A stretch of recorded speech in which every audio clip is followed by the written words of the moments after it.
मैं ERSK sir आप सभी का स्वागत करता हूँ आपके अपने YouTube चैनल मैथमेटिक्स में। तो चलिए आज बात करेंगे यानी कि इंडक्टर का सभी प्रश्न को करेंगे जो एग्जाम में बार बार पूछा जाता है और पूछने की संभावना है। तो चलिए दोस्तों, इससे पहले मैं बता दूं कि आप लोग मेरा पिछला वीडियो नहीं देखे हैं तो वीडियो जाके जरूर देखें। सभी पार्ट को मैंने क्लियर किया हूँ एक एक करके। अब यानी कि आज का जो कि चैप्टर इंडक्टर, इन सभी प्रश्न को करेंगे। तो आज का सबसे पहला प्रश्न दिया हुआ है कि अपने हाथ जुड़े बदलते हुए फ्लक्स के कारण प्रेरित ईएमएफ पैदा करने वाले कॉइल के गुणधर्म क्या है। तो दोस्तों ये देखिए टेक्निकल हेल्पर यानी कि 24 अगस्त 2018 का यानी कि शिफ्ट 2 का क्वेश्चन है। ठीक है, तो हाथ यानी कि जुड़े बदलने की अगर बात किया जाए तो ठीक है, तो वो होता है यानी कि इंडक्टेंस के केस में। किसके केस में होता है? यानी कि इंडक्टेंस के केस में। ठीक है, इंडक्टेंस के केस में होता है, इंडक्टेंस के केस में। तो ऑप्शन नंबर किस में दिया हुआ है? तो ऑप्शन नंबर यानी कि बीच में दिया है पैराडॉक्स। ठीक है, इसका करेक्ट आंसर की बात किया जाए ऑप्शन बी हो जाएगा। अब चलिए अगला प्रश्न पे बात करते हैं। नेक्स्ट क्वेश्चन दिया हुआ है जो यूपीपीसीएल में यानी कि पूछा है 2014 का यानी कि पेपर है ये, और ये क्वेश्चन आया हुआ है एग्जाम में। ठीक है, तो जो क्वेश्चन आया हुआ है तो ये भी क्वेश्चन का आने का संभावना है 100%। तो ये लोग प्रीवियस पेपर को जरूर करके जाइएगा। नेक्स्ट क्वेश्चन है 2 नंबर, ऊर्जा के किसी एक रूप को ऊर्जा के किसी अन्य रूप में रूपांतरित करने वाली युक्ति क्या है। ठीक है, तो ध्यान से यानी कि क्या है, उचित परिभाषा पर ध्यान देते हुए। अब देखिए दोस्तों, ऊर्जा को जो एक रूप से दूसरे रूप में बदलता है, ठीक है ना, ऊर्जा को, ठीक है, एक रूप से दूसरे रूप में बदलता है, वो किसके द्वारा बदला जाता है? ट्रांसड्यूसर के द्वारा। किसके द्वारा? ट्रांसड्यूसर के द्वारा बदला जाता है, ध्यान रखिएगा, ट्रांसड्यूसर के द्वारा बदला जाता है।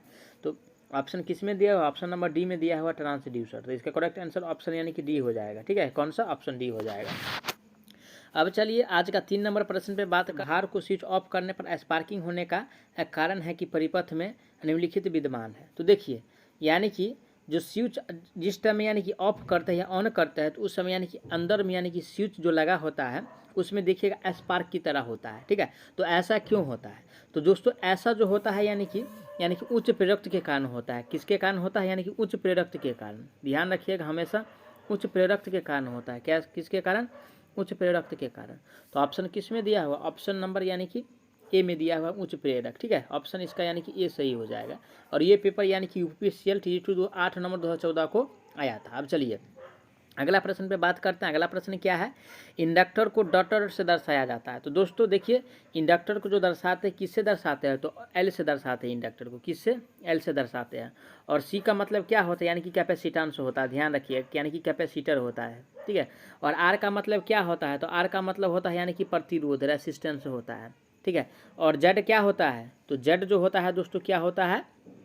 कॉस फाई बराबर क्या होता है? ध्यान रखिएगा, कॉस फाई बराबर आर बटा जेड होता है। ठीक है, तो ये क्या होता है? प्रतिरोध होता है। जेड जो होता है यानी कि प्रतिबाधा होता है। तो दोस्तों मेरे पास सिस्टम नहीं, इसके कारण आप लोगों को अच्छा से मैं यानी कि लिख के नहीं बता सकता हूँ। तो यानी कि ध्यान रखिए, यानी कि जो मैं बोल रहा हूँ उसको ध्यान से सुनिए और कॉपी में जो है यानी कि नोट कीजिए। ये बहुत MI क्वेश्चन है जो कि एग्जाम में बार बार आता है इसे क्वेश्चन। चलिए अगला प्रश्न पे बात करते हैं। प्रेरक के लिए माप की मूल इकाई क्या है? देखिए टेक्निकल हेल्पर में भी ये क्वेश्चन आया था और यानी कि MPLA में भी ये क्वेश्चन आया था। ठीक है, मध्य प्रदेश यानी कि लैंडमैन में ये क्वेश्चन आया था। तो प्रेरक इंडक्टेंस की ऐसा इकाई पूछ रहा है। तो इंडक्टेंस का इकाई क्या होता है? तो हेनरी होता है। इसको एच से सूचित करते हैं। ठीक है, हेनरी होता है, ये ध्यान रखिएगा, हेनरी होता है। तो ऑप्शन किस में दिया हुआ है? हेनरी। ऑप्शन नंबर यानी कि ए में दिया हुआ इंडक्टेंस। ठीक है, तो इसका करेक्ट आंसर की बात किया जाए ऑप्शन नंबर ए हो जाएगा। अब चलिए अगला प्रश्न पे बात करते हैं। 6 नंबर क्या दिया हुआ है? हेनरी निम्नलिखित की इकाई है। ये भी यानी कि यूपीपीसीएल का क्वेश्चन है। ठीक है, यानी कि यूपीपीसीएल में क्वेश्चन आया हुआ है। हेनरी किसका मात्रक है दोस्तों? तो हेनरी जो है यानी कि प्रेरक का मात्रक है। किसका? प्रेरक का। ठीक है, हेनरी जो है यानी कि प्रेरक का मात्रक है। ये 8 नंबर 2014 का क्वेश्चन आया हुआ है। तो ऑप्शन किस में दिया हुआ है? प्रेरक। तो ऑप्शन नंबर ए में दिया है प्रेरक। तो इसका करेक्ट आंसर हो जाएगा ऑप्शन ए। अब चलिए अगला प्रश्न क्या है उस पर बात करते हैं। निम्नलिखित में से कौन सा प्रेरक की इकाई है? तो दोस्तों प्रेरक की इकाई की अगर बात किया जाए तो प्रेरक का इकाई होता है यानी कि एक तो हेनरी होता है। ठीक है, क्या होता है? एक यानी कि हेनरी होता है। ठीक है, और रही दूसरी के बात, ठीक है, अब दूसरा जो होता है वो होता है यानी कि वोल्ट। ठीक है, वोल्ट सेकेंड पर एम्पियर। ध्यान रखिएगा दोस्तों, ये दोनों यूनिट है। अगर हेनरी का पूछे तो क्या करना है? याद रखना है और क्वेश्चन टिक करके आना है और नंबर बढ़ाना है। तो ऑप्शन नंबर इसका यानी कि जो सही होगा वो कौन सा सही हो जाएगा? ठीक है, तो ऑप्शन नंबर जो सही होगा यानी कि इसका जो होगा ऑप्शन नंबर सही यानी कि बी हो जाएगा। ठीक है, किस में दिया है? ऑप्शन यानी कि बी में दिया है वोल्ट सेकेंड प्रति एम्पियर। अब चलिए अगला प्रश्न पे बात करते हैं। अन्योन्य प्रेरण यानी कि किसका बुनियादी परिचालन है? तो दोस्तों अन्योन्य प्रेरण जो है ये बुनियादी परिचालन है, ठीक है। सबसे पहले यानी कि ट्रांसफार्मर का, अब यानी कि दूसरा बात किया जाए तो मोटर का, और तीसरा बात किया है तो यानी कि जनरेटर का। ये तीनों जो है यानी कि अन्योन्य प्रेरण का यानी कि बुनियादी परिचालन है, ठीक है। अन्योन्य प्रेरण पे ये कार्य करता है, ठीक है। तो ऑप्शन किस में दिया हुआ ये तीनों का? तो ए, बी और सी कौन सा है? ऑप्शन नंबर ई में दिया हुआ है, ठीक है। इसका करेक्ट आंसर ऑप्शन ई हो जाएगा। अब चलिए अगला प्रश्न पे बात करते हैं। 9 नंबर, म्यूचुअल इंडक्शन डॉट में मापा जाता है। तो दोस्तों म्यूचुअल इंडक्शन जो मापते हैं, ठीक है, इंडक्शन जो मापते हैं म्यूचुअल इंडक्शन, वो हेनरीज में मापा जाता है। किस में? हेनरीज में, याद रखिएगा, ठीक है। किस में मापा जाता है? हेनरीज में मापा जाता है। तो ऑप्शन किस में दिया हुआ है? हेनरीज। ऑप्शन नंबर यानी कि ए में दिया हुआ है हेनरीज। इसका करेक्ट आंसर ये सही हो जाएगा। अब चलिए अगला प्रश्न पे बात करते हैं। 10 नंबर क्या है? डॉट डॉट घटना से संबंधित शब्द है जहां एक प्रेरक के माध्यम से करंट में परिवर्तन एक वोल्टेज को दूसरे में प्रेरित करने का कारण बनता है, ठीक है। तो एक में यानी कि प्रेरित होता है और दूसरे में भी वो होता है। वो किसके कारण होता है? तो वो जो होता है यानी कि पारस्परिक प्रेरण के कारण। किसके कारण? ठीक है ना, यानी कि पारस्परिक प्रेरण के कारण होता है, ठीक है, प्रेरक के कारण होता है। तो ऑप्शन किस में दिया हुआ है? तो ऑप्शन नंबर यानी कि बी में दिया हुआ है, ठीक है। इसका करेक्ट आंसर यानी कि बी सही हो जाएगा। अब चलिए अगला प्रश्न पे बात कर लेते हैं। क्या दिया हुआ है? इनमें से कौन सा डिवाइस चुंबकीय फील्ड के रूप में ऊर्जा संग्रहित करता है? तो दोस्तों अगर चुंबकीय फील्ड की बात किया जाए तो ऊर्जा संग्रहित की तो यानी कि इंडक्टर करता है। कौन सा? इंडक्टर। वहीं पे स्थैतिक क्षेत्र की बात किया जाए तो कौन करता है? तो स्थैतिक क्षेत्र में होता है यानी कि कैपेसिटर। ध्यान रखिएगा, हमेशा क्वेश्चन आ सकता है कहीं से, यानी कि घुमा के क्वेश्चन पूछ सकता है। तो स्थैतिक क्षेत्र में जो होता है यानी कि कैपेसिटर होता है, और चुंबकीय क्षेत्र में जो होता है तो इंडक्टर होता है। इस प्रश्न का आंसर हो जाएगा इंडक्टर। और नेक्स्ट प्रश्न पे बात करते हैं 12 नंबर पे। निम्नलिखित में से कौन सा घटक जो है चुंबकीय क्षेत्र में ऊर्जा के रूप में संग्रहित करता है? ठीक है, तो ऊर्जा के रूप में संग्रहित करता है तो दोस्तों वो करता है यानी कि कार्बन इंडक्टर। ठीक है, तो ऑप्शन किस में दिया हुआ है? ऑप्शन नंबर ए में दिया है कार्बन इंडक्टर। ठीक है, ऑप्शन नंबर ए में दिया है कार्बन इंडक्टर, ये सही हो जाएगा। अब चलिए अगला प्रश्न पे बात करते हैं। प्रेरक में तत्कालिक शक्ति किसके अनुपाती होती है? दोस्तों ऑप्शन ए में दिया है तत्कालिक धारा और धारा में परिवर्तन की दर के गुणनफल के, तत्कालिक धारा के वर्ग के। सी में दिया धारा में परिवर्तन की दर के वर्ग के, और डी में दिया हुआ है यानी कि प्रेरक के तापमान के, और ई में दिया तत्कालिक धारा और धारा के परिवर्तन की दर के योग के। तो दोस्तों ये जो होता है यानी कि गुणनफल के होता है। ठीक है, तत्कालिक धारा और धारा में परिवर्तन के गुणनफल के होता है। तो ऑप्शन नंबर किस में दिया हुआ है? तो ऑप्शन नंबर ए में दिया हुआ है। इसका करेक्ट आंसर यानी कि ए हो जाएगा। अब चलिए अगला प्रश्न पे बात कर लेते हैं। एक शुद्ध प्रेरक के लिए पावर फैक्टर क्या होता है? तो दोस्तों एक शुद्ध प्रेरक के लिए पावर फैक्टर जो होता है क्या होता है? 1 होता है, याद रखिएगा। ठीक है, 1 होता है। तो ऑप्शन किस में दिया हुआ है? तो ऑप्शन नंबर यानी कि 1 में दिया हुआ है ये। ठीक है, ऑप्शन ए में दिया है 1 अंक। तो अब चलिए अगला प्रश्न पे बात करते हैं।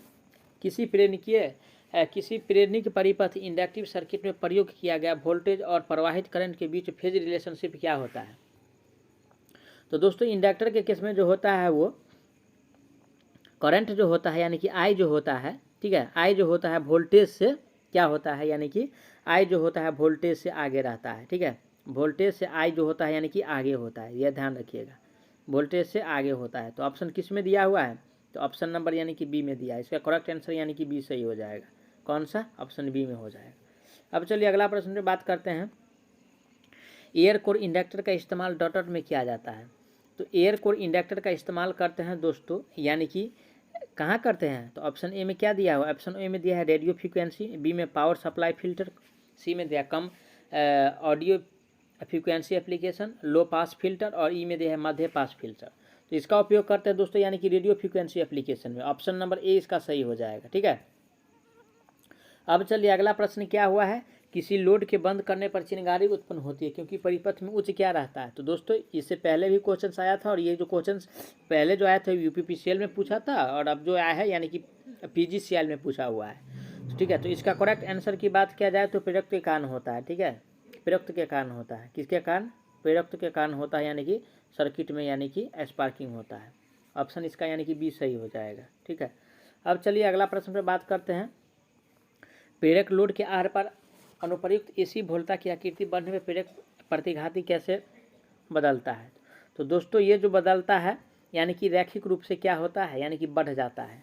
क्या होता है? रैखिक रूप से यानी कि बढ़ जाता है। ऑप्शन इसका ए सही हो जाएगा। ठीक है, अब चलिए अगला प्रश्न क्या है 19 नंबर। डीसी वोल्टेज स्रोत से संयोजित शुद्ध प्रेरक स्थिर अवस्था में एक डॉटर जैसा व्यवहार करता है। तो दोस्तों ये जो व्यवहार करता है यानी कि लघु पथित के जैसा व्यवहार करता है डीसी स्रोत के लिए, ठीक है। कौन सा? लघु परिपथ के जैसा। तो ऑप्शन इसका सी सही हो जाएगा। अब चलिए प्रेरणीय प्रतिघात की इकाई क्या है? तो दोस्तों प्रेरणीय प्रतिघात की इकाई अगर पूछ रहा है तो वो होता है यानी कि ओम। क्या होता है? ओम होता है प्रेरणीय प्रतिघात, ठीक है। इकाई जो है ओम होता है। ऑप्शन किस में दिया हुआ है? तो ऑप्शन नंबर दिया हुआ है यानी कि डी में दिया हुआ है।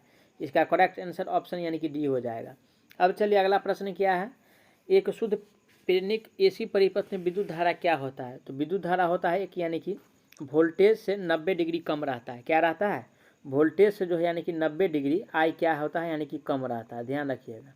ऑप्शन नंबर किस में दिया है? ऑप्शन यानी कि बी में दिया है, ठीक है। तो इसका करेक्ट आंसर यानी कि बी हो जाएगा।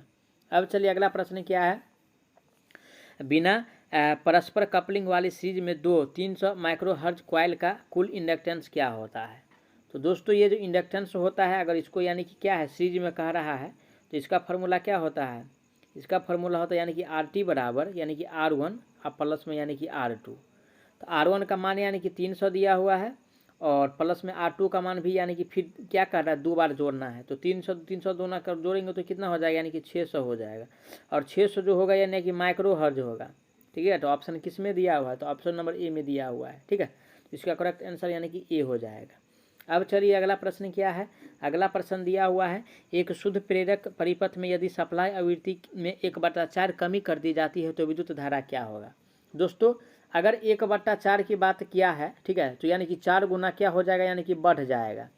अगर आधा बोलता, ठीक है, अगर आधा बोलता, ठीक है, आधा अगर बोलता तो क्या करना है यानी कि 2 गुना यानी कि बढ़ा देना है। तो इसके अपोजिट चलना है हमको। तो ऑप्शन नंबर किस में दिया हुआ है ऐसा? तो यानी कि 4 गुना क्या होता है अधिक हो जाएगा। ऑप्शन यानी कि इसका सी हो जाएगा।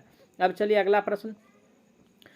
यदि 5 हर्ज 4.3 माइक्रोहर्ज 0.6 माइक्रोहर्ज के 3 प्रेरित समानांतर में जुड़े है।